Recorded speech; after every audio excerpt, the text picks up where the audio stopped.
Hello, welcome to True Hoop with me, Jarod, Hector, and Coach David Thorpe. How are you, sir? Well, I'm not in the same pickle as Luka and the Mavericks, but I'm dealing with a little bit of I've got a problem to solve. It's compared to them, it's a good problem to have. I'm finally getting rid of my car after 11 years, and Oh, it's time for. I'm just sick of driving, worried something might happen when I Mhm. know I'm going to get rid of it soon enough. Anyway, I'm getting an electric car for the first time. Oh. I don't put many miles in my car, so it makes sense. I don't know if I'm going the SUV or the sedan. I've had a sedan forever. My wife likes SUVs. And I'm just torn. I've been studying all morning. I've watched a lot of game film, including some college film for totally other reasons. Yeah. And I just don't know what to do. I don't know what to do. I'm going there to the dealership at 3-ish or so, and they've got two cars ready for me: a sedan and a Okay. SUV version. So, what EVs are you looking at? What brand car companies are you looking at their electric vehicles? I mean, you really want to get into this? Yeah, I'm just curious. Yeah, they're BMWs. I've never had a BMW. I've had every other luxury vehicle pretty much except Audi and BMW. Okay. I figured, listen, my favorite car is a Nissan Maxima and Acura Legend. The car I have now is the nicest car I'll ever drive. I don't need another car this nice.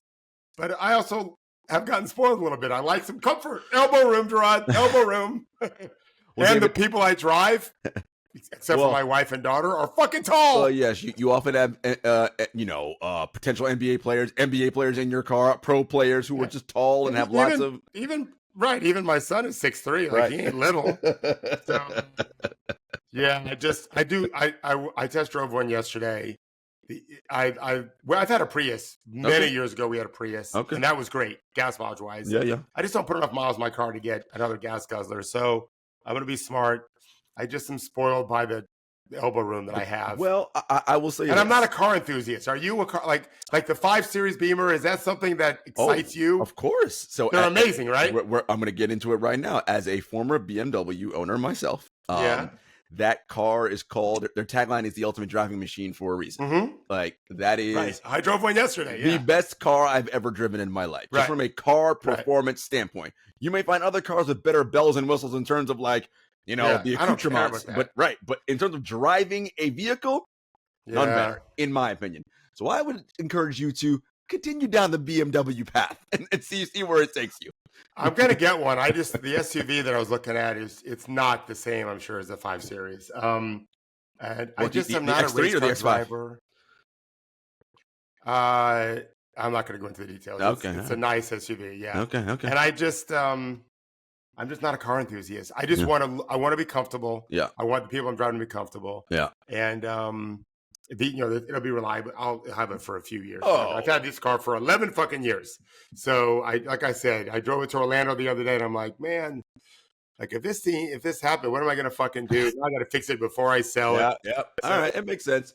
Well, as I say, I literally thought, like, I'm way better off than Luka is right now, because I watched him on the bench last night, and he had a look on his face of like, this ain't the Timberwolves, man. Well, it's so funny. We're definitely gonna get into that, because I remember I texted our group chat, and I was like, I think the Mavs are finding out this ain't the Wolves. To be fair, I talked to a Mavericks player. They knew that. But it's the difference between knowing the path and walking the path. Correct. They're walking the path, and they've got flame things coming at them, and missiles and firecrackers and all sorts of shit. You know what I mean? King Kong is there, Godzilla. It's a fucking nightmare path. They're on a nightmare path, and they've got to try to traverse it. They are. So last night, the Boston Celtics blew out the Mavericks 107-89 to take a 1-0 lead in the NBA Finals. And David, let's just start there. I would just like your overview, your top line thoughts on the game, and then we'll get into specifics about what happened on the court last night. Okay, so I've been doing this since 2007, more or less in the public eye, in the media. I certainly am wrong plenty of times about game ones anyway. They could play tomorrow night and it'll be game one. It could look very different. These games are so, the variables are huge. But this one went like I wrote about and what we talked about. This was one team came off a very, I thought, relatively uncompetitive series with a terrible Game 5. Minnesota had one amazing player who didn't play great. Their defense was pretty good. Whereas for Dallas, the Celtics got their clock hammered constantly by the Pacers and just found a way to beat them in fourth quarters in the last few minutes of the fourth. The speed of that series, I wrote it was the most competitive sweep you'll ever see. And I looked it up today, just like they've already done to Dallas what they could never do to Indiana in 4 games in terms of beating them by that much in a quarter and a half. Like that should never happen. Even in their big win, they were up like 12 in the fourth quarter with time left. It was a competitive game. Rick Carlisle had quit, took out Tyrese and Siakam. The game was a 12-point game. And the speed of that, I thought Boston looked just like they played against the Pacers. It was like nothing changed. They were flying and composed. Not that they didn't have some turnovers. And they missed, Boston was up big and missed a bunch of threes. Like they could have really shot the lights out and they would have been up 40. And I thought Dallas was just caught like a deer in headlights in the first quarter. And they were trying to run. They got seduced like the Indiana Pacers seduced people. And they were giving up everything possible. Whereas I thought Boston was pretty targeted on no corner threes, make it tough on Luka, and no lobs. Yep. And then hope the guys miss shots, which Dallas played with that. And then and so it was largely uncompetitive. Dallas, slowed it down a little bit, got a little closer. But the second part is Tatum didn't play so good. Nope.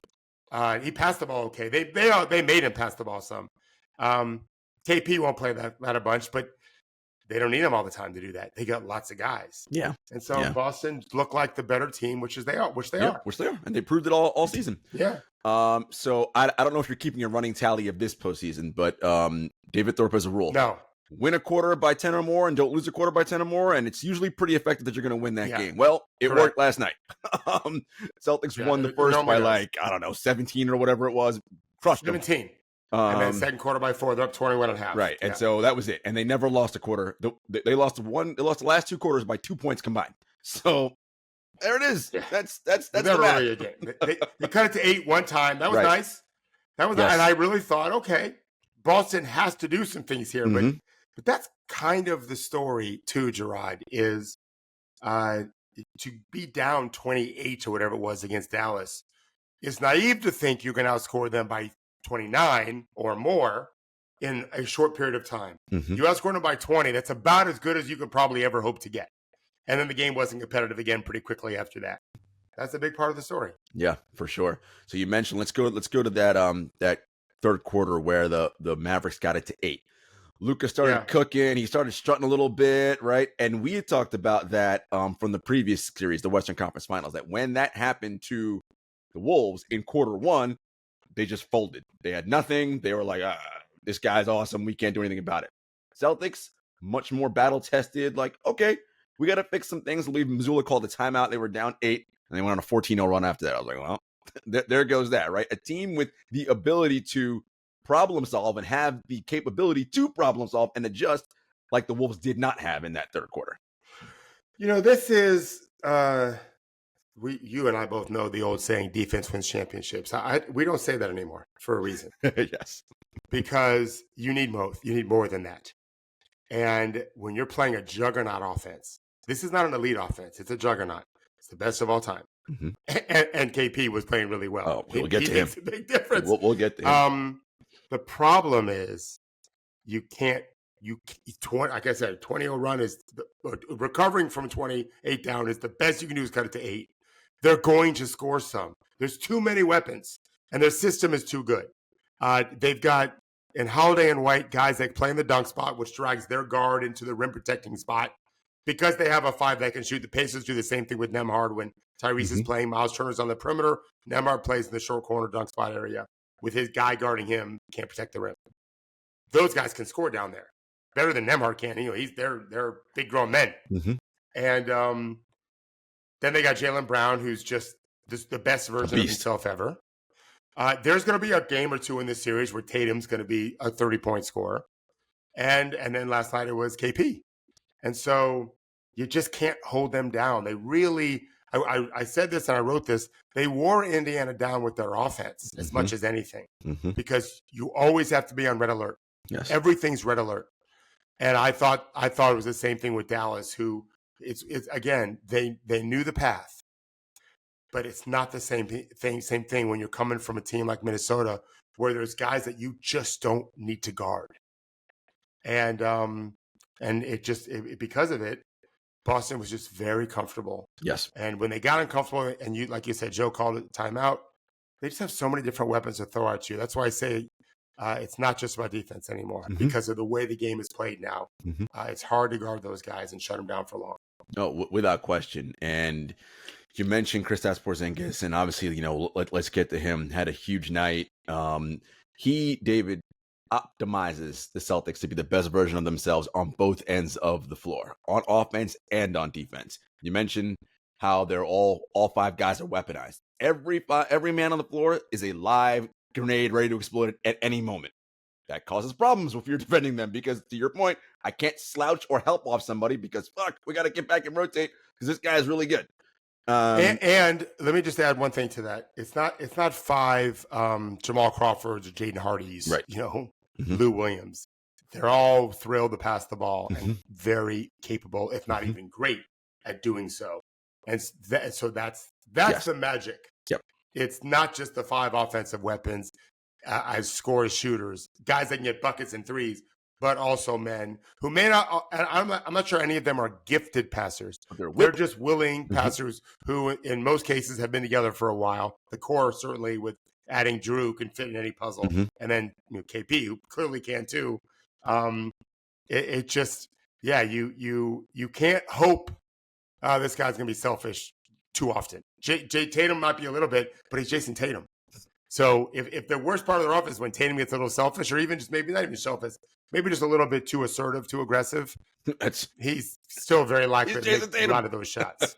Yeah, it's a problem. It's a major problem. Well, it's funny that you mentioned that. So about them not being gifted, but willing passers. So we would easily say Luka is a far better playmaker than anybody on the Boston Celtics. That goes without saying. Agreed. I agree with that, yeah. But the Boston Celtics system allows them to make up for not having an elite playmaker, yes? Yeah, I would argue less system, more spacing, and just basketball IQ and experience and unselfishness, right? Selflessness. Tatum's their most selfish player, but he made a lot of great passes last night. I wouldn't call him a selfish player. He's just more selfish than the other guys. But I wouldn't say I don't think he's selfish anymore. People always trash Tatum. I like Tatum just fine. I like him a lot. I thought last night he set a tone right away with just getting off it early when he drew that second guy. He created shots. They kept missing. The last thing I wrote about when we published yesterday was I just had a sneaky suspicion Boston's spread offense is going to spread out the Mavericks and give Boston a chance to get more offensive rebounds late in games when you're tired. It didn't matter. The game was over. They only had 10 offensive rebounds, which is not nothing. Same as Dallas. But I still think, and there'll be a game in the series where it's closer. And Boston's going to end up with 15, 16, 18 offensive rebounds because they are so spread out. Boston has a lot of bullets to fire, and Dallas can't block them all. Last night, they blocked very few. I'm not sure if they did anything good last night. And then don't forget this, Jarod. Dallas has lost 2 first games of the 3 series. But this is not the Clippers or the Thunder. Oklahoma City or Minnesota, right? Not even close, right? So now you had to win 4 of 6 in those series, and neither of us are surprised that they did. This is just a much better animal, much better team. Yeah. And so I saw Kyrie after the game saying, I having talked to some Dallas players, so throughout the playoffs about this exact thing. We kind of need a game to get a feel for it. We're going to be fine. Maybe, probably not. When I say fine, your chance of winning the series went down a little bit after last night. Because you lost game 1. Now you got to win 4 of 6 against that team. And the odds just get longer and longer because they just don't play badly long enough. You can't just outplay them. They have to play badly too. And you can't really force. There's not a lot Dallas can do to force it. Right. And that's why I gave Boston a good chance to win the series. Yeah. High probability. No, for sure. Let's talk about Porzingis a little more. I talked about how he optimizes this team on both ends of the floor. Obviously, he had a great offensive night, 20 points, 8 of 13 from the field, 2 of 4 from 3. It felt like every time, David, he caught a mismatch with a small on him, and he's 7'3", so to be fair, everybody is small, right? But when he particularly had Jaden Hardy or somebody cross-match, it was like, well, I mean, whatever. Turn around, shoot. I can't see these people. And it was money. I thought defensively too, David, what you always talk about, rim protection. So, of course, there was the 3 blocks, but it was the shots altered as well. And the way that when Dallas drove, they were like, oh, shit, what do we do? This huge guy's in the middle. Like, we got to figure out what we're doing here. I think, so there's 2 ways to look at this from that perspective.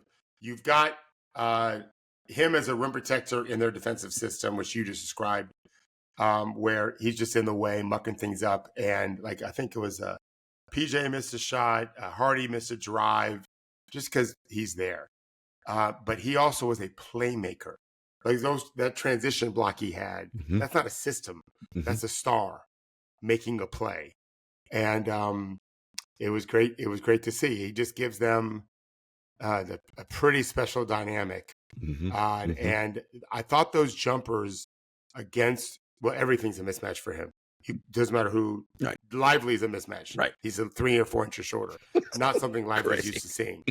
But that paint bucket, give or take a foot, is why I liked him to start the year, the team. It gives them a different kind of presence, other than driving, which they do, and shooting threes, more of the second box, just outside the second box. It just kind of, it's another layer of offensive utility for them that just it's really hard to stop, really impossible to stop all of it consistently. Yeah. I hope they miss shots. We talked about it, right? We can see a path for a Dallas Finals victory. It's just a more narrow path. The Celtics path is just wider, right? They have more, a lot more room options. for error. Yep, more room, all this stuff. There was a play in the 4th quarter, David, where Luka, as he was wont to do, right, tries to hunt for someone he wants to pick him up, right, on a pick and roll, looking for Porzingis. Porzingis saw that, right, to pull him away from the basket, and scram switch early, right, told Peyton Pritchard, no, you go up, I'll go out and float on your man. And it was brilliant and actually caused the Celtics to get a steal, Derek White, off of Luka. In that game, by the way, they stole the ball from him 4 times. I was like, oh, boy. Yeah. I was like, listen. Ask me, Jarod, what's the one stat, if I looked at the box score, I didn't see the score, one stat that made me think, oh, that team's going to win or lose. What would you guess it is? Think about, we've talked about this, and I wrote about this too.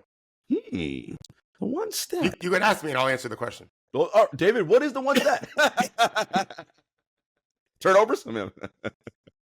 Luka took 5 free throws. Yes, correct. Yep.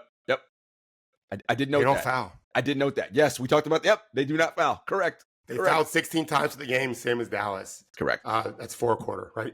Yep. That's not enough. Nope. They need more fouls. They need to get Luka on the line 10, 11, 12 times a game.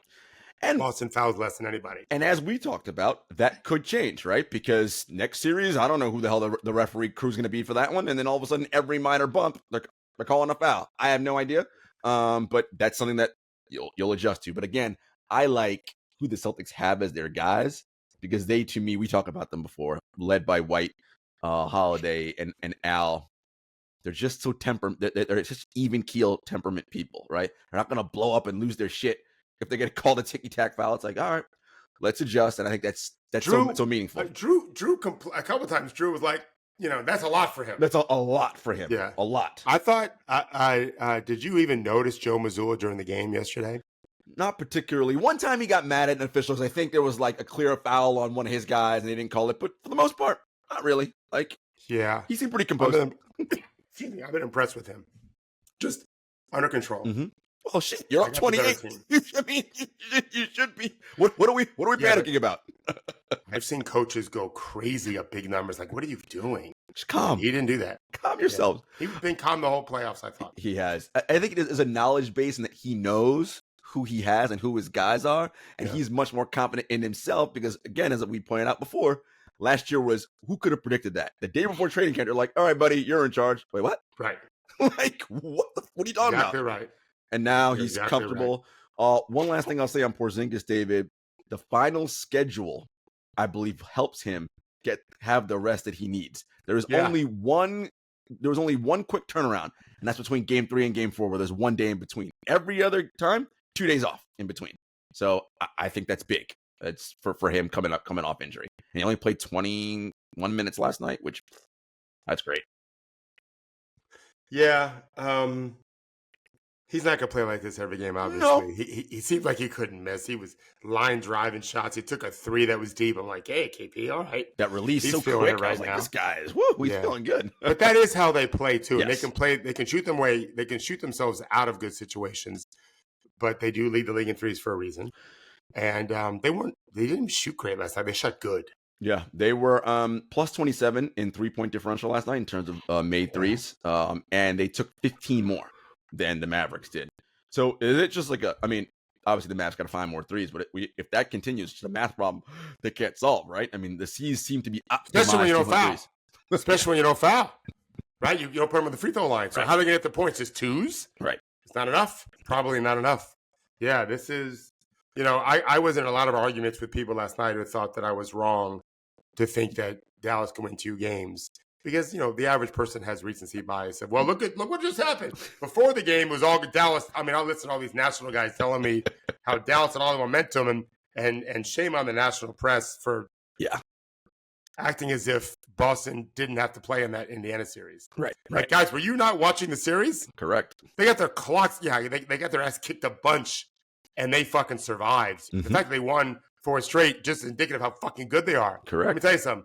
Dallas wouldn't have won some of those games. No, I think Indiana could beat Dallas. I don't think they would beat Dallas. By the way, I think Dallas would be champions if Indiana won. I think they would beat them a couple games. I'm not sure Dallas would be great down the stretch the way Boston was. Maybe they would be, but Boston was sharp and ready, and they're not always playing that way.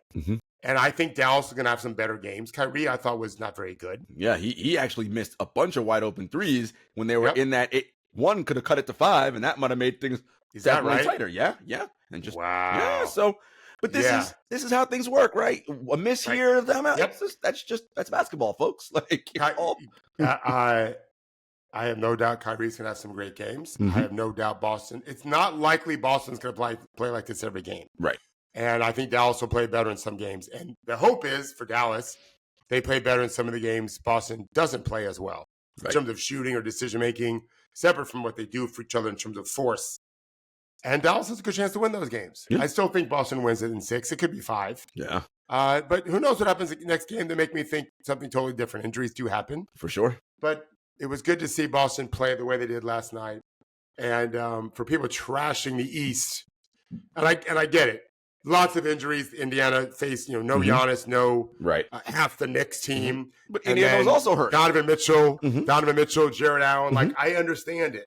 But if you have this is for anyone listening that's like on the national media. You have to watch the games. You have to see how Indiana pushed the way they did and forced Boston to find another level. And they found it. And they used it to destroy the Mavericks in the first half of 21. Yep. They set an all-time record for the first quarter. Yeah. It's not an accident. Right. That was just an extension of the Pacers series with blur ball, except no one gave Dallas the memo. It took them a while to figure it out. They did. They definitely got more comfortable playing that speed. And then once you do that, then you can get some control, hands on the reins, so to speak, on the wheel, and you can kind of dictate a little bit more. And they did that. And I think we'll see more of that. Like, guys, we can't win this way. Right. We can't be seduced into playing this way. We have to be more deliberate. Control, discipline. It's a word I use a lot with players in the playoffs. You have to have the discipline of what are we trying to do here? And don't let them dictate to us. We have to dictate to them what we want to do. I think Dallas will have a better feel for that for game 2. So that was that third quarter, right? Where they seemed to get hold of the reins a little bit more. So what specifically, David, did they do well in that third quarter that is potentially replicable for this series? Mind you, also saying that, but you're not going to hold Boston down long. They're just too good. They're going to score at some point. But what can Dallas replicate? They made some plays defensively that was good. You've got to take away Boston's strengths whenever you can. Make them make the extra pass and then rebound like crazy, which they did a decent job of yesterday. And then let Luka really kind of dictate and create what he's going to do. It'd be nice to be able to get corner threes. I'm not sure Boston will let them do it. So you're going to have to make other kinds of shots. I like those corner guys. Are going to have to slice and dice a little bit, get some cuts for dunks and layups. Because I just don't think they're going to be able to get those threes. So you can space out all you want. But Boston has guys that can defend Luka. When he goes super nuclear, then he'll score a bunch then. But it's not easy to do that when all the shots are hard. It's like Brunson versus the Pacers. It's hard to get hot when all the shots are hard. And so you got to make yourself more useful. They need more out of those role players. And then I don't know what they can do with Kyrie other than Indiana had some success driving off of blur screens or ghost screens actions where Nembhard would have the ball against Drew Holiday. Here comes a screen. Drew would just kind of sneak a peek where that screen. Yeah. Nembhard would be like hard and blow right by him. This was Drew Holiday and Dirk White he was doing. Kyrie can do the same thing. So they got to get action doing it. You got to get movement doing it. And that can maybe give Boston some problems. So that's essentially, right, not revamping their offense, but adding wrinkles that we have not seen them do. Correct. We can't just line up and beat them with a power sweep like Green Bay Packers power sweep. Probably not going to be all that successful for long stretches. We've got to get more movement, get them thinking more, and then maybe create some easier shots because I believe the lowest point total the Pacers had in 4 games was 102, and that was in Game 4. They were tired, and Tyrese had not played, and they didn't shoot great, and they still had 102. Dallas had 89. Now, that pace of the game matters. I didn't look at points per possession, so maybe they matched it because the game was a little slower. They would score less. Nevertheless, you're going to have to score more than 89 or 95 or even 102 against that team because of their offense. Yeah. So you got to find other ways to do it. No, it was something to for sure. One thing that we've noted in the past about Luka, especially, and this I think is going to be helpful for them being the Mavericks to stay in these games. He's got and it's not it wasn't complaining with the refs because he wasn't doing that. It's just that when there's a miss on his end, on the Mavericks end, he's got to race back on D, and he's too many times. That the camera angle goes, I'm like, it's 5-on-4. He's still not even crossed half court yet. I was like, that ain't great for you guys. Yeah, that's something you can show on film right away. Yeah, for sure. Yesterday I said, or not yesterday, Monday, I was like, Mavs, Celtics in 6. I saw that. Yesterday's game I could see Celtics in 5, right? I could see a path where they just, the Mavs maybe win only 1 just because this Celtics team is really, really good and everything just seems to be working well for them right now. Yeah, and the thing about Boston is, did they have any lob dunks yesterday? Because they led the playoffs in lob dunks by a lot. Not that I can recall. No, I think I heard someone on a podcast, might have been Winhurst's podcast, where Bontemps might have said that Luka has as many, or maybe 1 short, of 25+ foot passes for dunks than any team has in the playoffs on lob dunks, period. I mean, that's, And they've got way more than that off regular lobs, not just 25 foot. Right. Boston's just is so good off the ball defensively, getting under guys and getting into guys where hands were everywhere, mucking up any options they were trying to do. Yeah, but their bodies too, just in the way of not letting that happen. And it just take away the corner 3, take away that, don't foul. You're not left with a lot of great options to score 100+ points, which is what you need to do against the best offense of all time. For sure. After the game, Jason Kidd, Mavericks head coach, said, we've got to be more aggressive defensively. I'm going to move the ball more on offense, kind of standard things coaches say. Was that ring true for you? More aggressive defensively and more movement, more ball movement offensively? I know I watched the offense. I would agree with the defense. I'm not sure. I need to go back and watch that again because if you do want to be aggressive at the point of attack, but not at the point where they're playing downhill against you and then they're just everything's spaced out. It's really good. It's hard to play aggressive on a team that everyone shoots threes and the court's so spaced out. It's hard. I mean, you can't do it. It's just hard. But I think what he's really saying is we can't just let them take it to us. But you better make sure you don't foul too much. Last night they didn't. I think they had 16 fouls too. Can't be too aggressive where you start fouling. The Pacers, the Celtics have too many guys that can take advantage of that if you do. Yeah, for sure. Well, game 2 will be interesting. It'll be on Sunday. Again, as I said, they have 2 days off in between. And, while fans may be annoyed by that, I love that for the players. It gives them a chance to have a day where they can really just, all right, my feet off. And then the next day they can go through whatever they're going through, their walkthrough or whatever new adjustments we're going to make. So especially for a guy like KP. Luka, too, who's hurt. Luka, for sure. If we played 70-game season, we could start the playoffs a couple weeks earlier, 3 weeks earlier, 4 weeks earlier. Yeah, 3 is probably more likely. And then do this more in the playoffs. Yeah, and actually see more stars play. Wouldn't that be great? Gee, who would want to see that? More stars in the NBA. Well, maybe the team's putting in $76 billion into the right. That's coming. We're talking about that. Right? We're gonna get to that in a minute. All right, guys, we'll be back after a brief commercial break. All right, so we'll start there because David alluded to it before the break. The NBA is close to a new media rights deal. Reports are saying that the league will take in $76 billion over 11 years, split between Disney, which is ESPN, ABC, NBC, and Amazon. And the annual revenue will jump to $7 billion, which is about 2.5 times what they currently bring in now. And this has been talked about for a while. That this is, I mean, in many ways, when you're the owner of a league, this is what you're graded on, right? Like, what's our next media rights deal going to be? Is it more money? And Adam looks like he's done that. Now for fans, no Turner, as you heard my mention there. I did not mention that the Turner group. So that means that Inside the NBA likely is going away because for you and I, it doesn't matter as much, for you especially, but for casual fans who love just laughing at Chuck and Kenny. I'm not happy for anyone sad. I'm not happy for anyone sad. Right. And I know people love it. They love it. But we don't know where they're going to end up. Why can't they end up at NBC? So they could. Chuck and Kenny could, but with EJ doing all the baseball stuff or Turner, like he's not going anywhere, and like he's there. The dynamic of that show he's great. Yes, yeah. It's the four of them. Like that's why it works so well. He's the adult in the room. He's the babysitter. Yeah.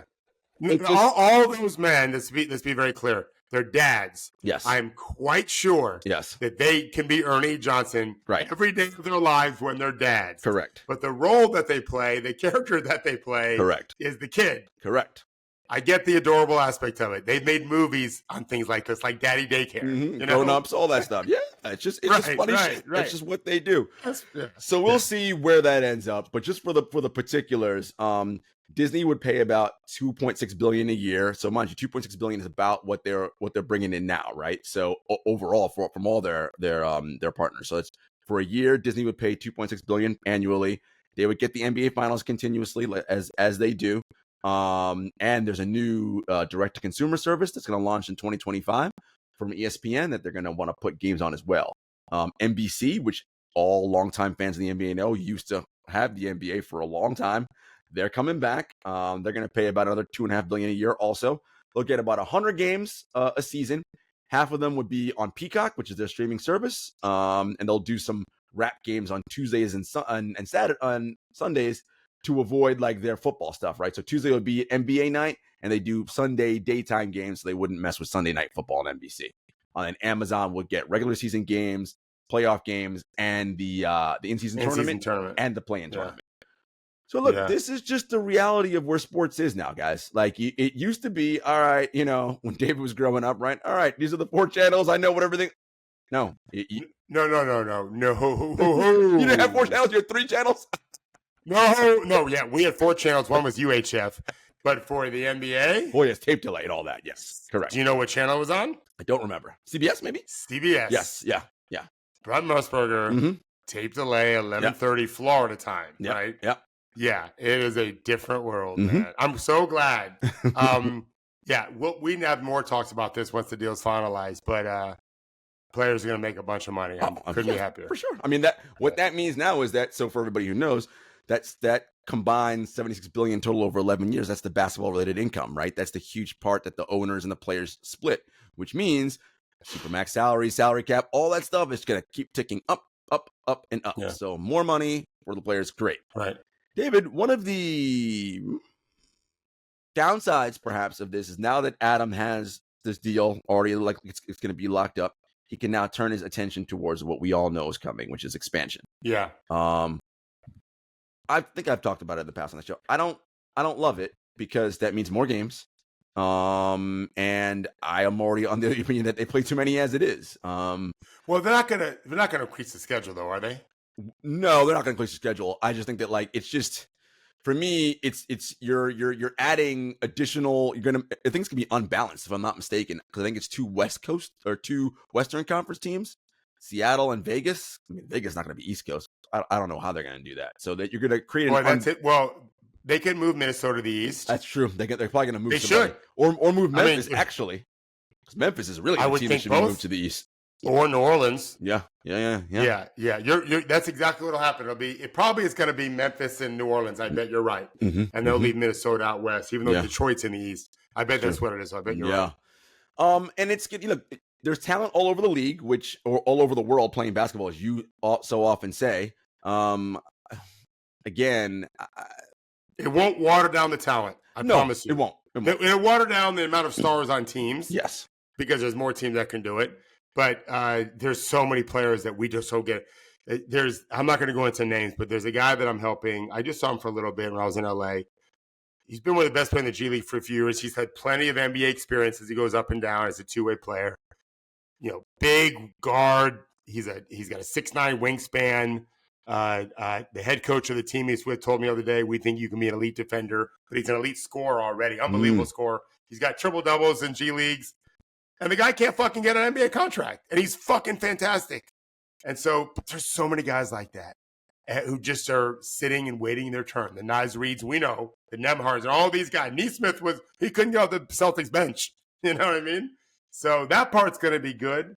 You and I both are skeptical. The NBA does a lot of things. The individual people involved with teams mess stuff up a lot. But the opportunity there is great. But there's another reason why this shit doesn't cope well with you. I know the reason. What is it? Because the owners get all the money. Well, yeah. John, yes. I know you well, my man. We've been doing this a long time. Correct. So they get all the money. That's not shared at all. Yes, no. So there is a expansion fee that you have to pay when you want to buy an NBA team. And the numbers, I don't know. Hold on. You use the word fee. Pay fees. Am I correct? Well, there's things we are involved with that pay, like a T-Mobile bill as a fee, whatever. Why don't you tell them the fee? I think the rumored is $5 billion. That's not a fee. Listen, I know fee. That's a fucking ransom. And the GDP of a lot of countries over a decade. Well, you're right about that. And as David pointed out, that money. So two teams, let's say two expansion teams. Let's say it's $10 billion. That gets divvied up among the existing 30 NBA owners. And I've posited. Well, yeah, the ownership groups. Right. To be fair, yeah. I've posited that's because.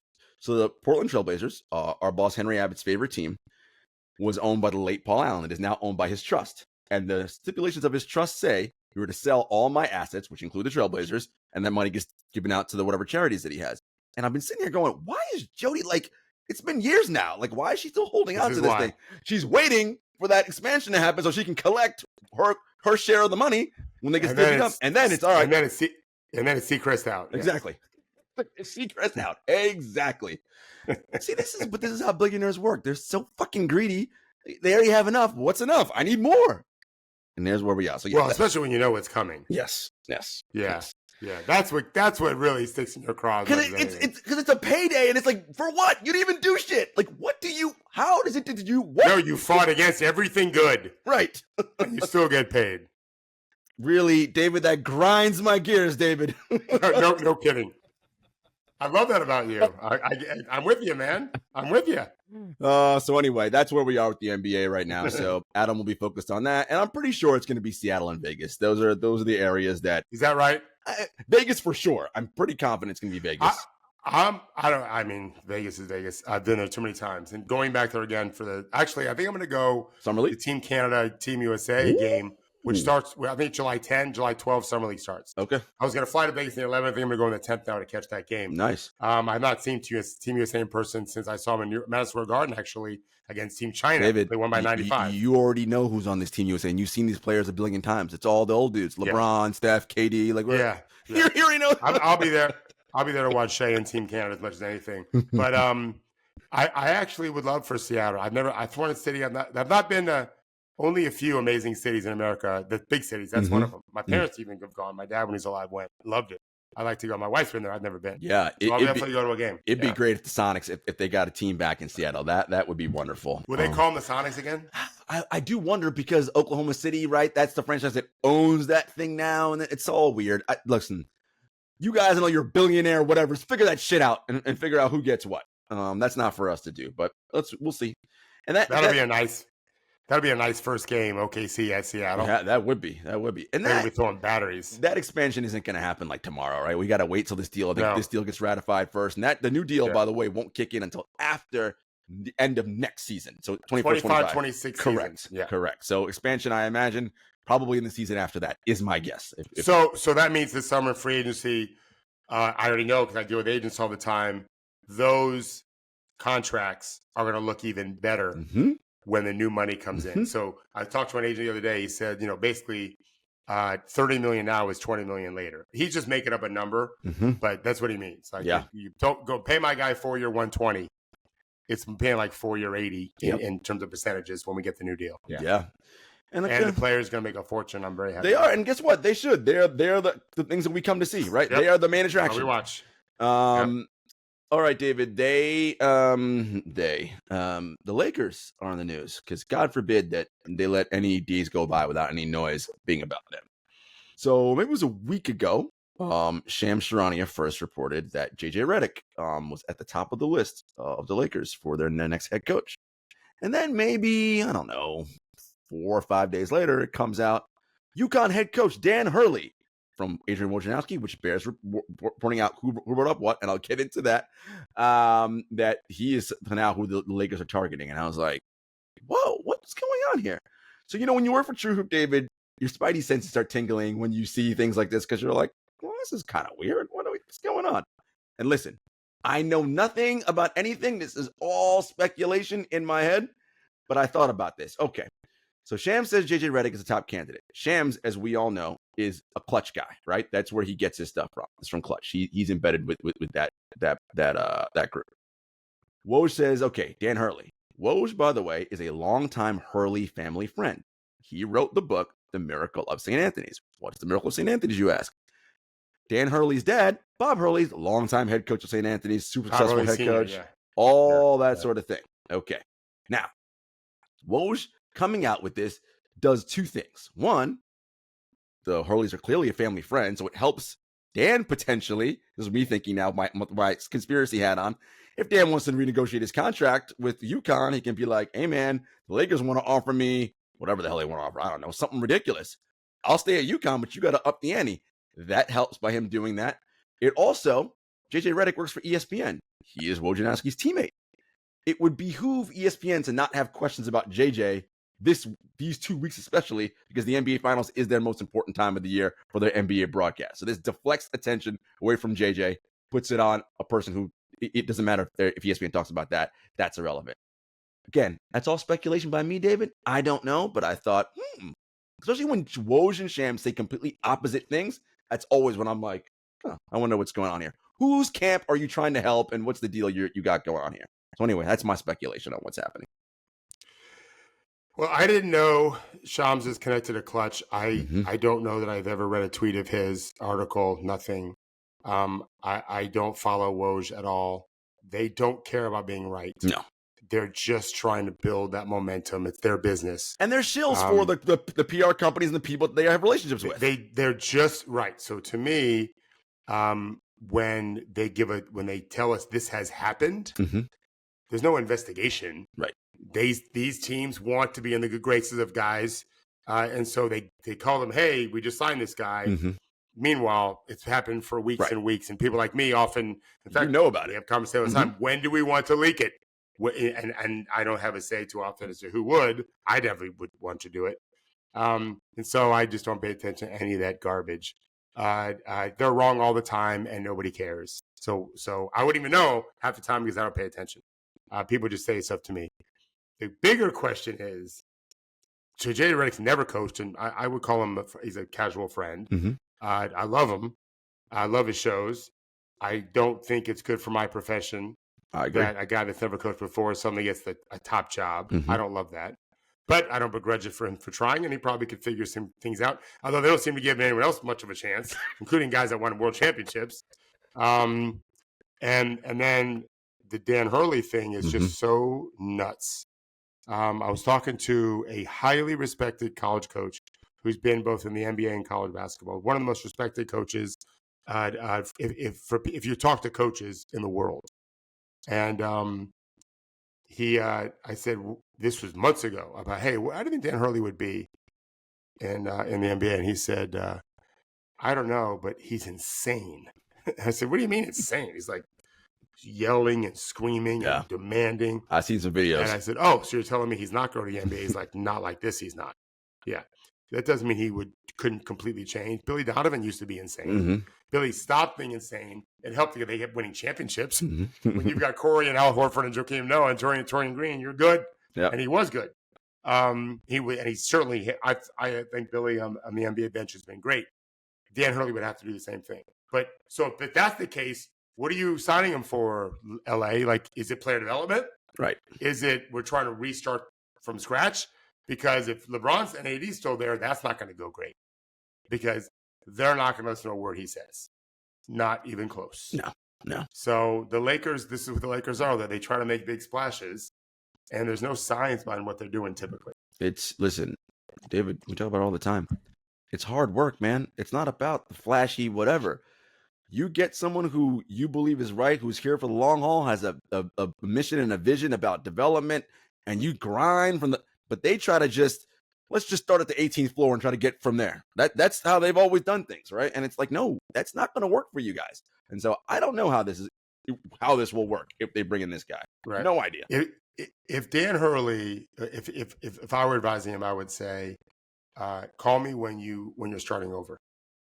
And I would say even publicly, any team that's starting over, give me a call. Mm-hmm. I got a great job here in Connecticut. I may never leave. Mm-hmm. But I'm definitely not leaving for a team expecting to win a championship in a year or two, given that I've never coached a day of NBA in my life. Yeah, I need some ramp-up time. So give me an expansion team. If I'm Seattle, I'm not afraid to call Dan Hurley on the phone. Right. If I'm Vegas, not afraid to call him on the phone. But LA, it's a mistake. Unless they're willing to start over and sell all their assets, their pieces for draft picks. Which we know they're not. Not with LeBron and AD, I wouldn't think so. Henry actually put out a tweet, David. I don't know if you saw this, when because I guess LeBron was excited about Dan Hurley. LeBron's Dan Hurley excitement reminds me that 10 years ago, LeBron took to Twitter to campaign his team, the Heat at the time, for another UConn character who had a good tournament run, Shabazz Napier. Yeah, everybody knows that story. LeBron was gone. Before they drafted Napier, he wasn't even there. And so, look, I'm with you. The Hurley thing doesn't make sense. By the way, Hurley just won back-to-back national titles at UConn. He's got a great thing going in his own little fiefdom. He signed the contract. But he's allowed, to be fair. No doubt. Right. You and I both support, if he wants to try the NBA, great. Mm-hmm. And if the Lakers want to pay him $10 million a year or whatever it is, right, I'm not mad at Dan for doing it. I think the Lakers are the ones that are stupid. Correct. I just don't think it's smart for Dan. Frank Vogel is a better coach than you, Dan, as an NBA coach. Correct. And he couldn't last after a year after he won the championship. Correct. Yeah. So it's not going to be any different for you. And he, just so everyone's familiar with Dan Hurley's contract situation, he just signed an extension at UConn after last year's national championship, 2023. Yeah. 6 years, $32 million. So which is excellent money. But again, this could be all as a bargaining chip. How about you get me up closer to $10 million a year, and then he'd get that. Then I'm good. I think that's where I think the Lakers would have to pay him for him to go. And you take the money if you're Dan. I understand that, but you'll be unemployed in a few years. Yeah, that's right. A few, if he even makes it a few. Who knows? Listen, in 2 years at UConn, what's he lost? 10 games total, maybe 11. He's going to lose 11 in the first fucking month of the season. Yeah, that'll be by Thanksgiving. Right? Like, that ain't going to feel so good. So we'll see how that all plays out. That bears watching. All right, folks, as I mentioned, game 2 will be on Sunday. And we'll see where the series wraps up then. We'll be back on Monday. Everybody, enjoy the weekend. Enjoy the finals. Take care.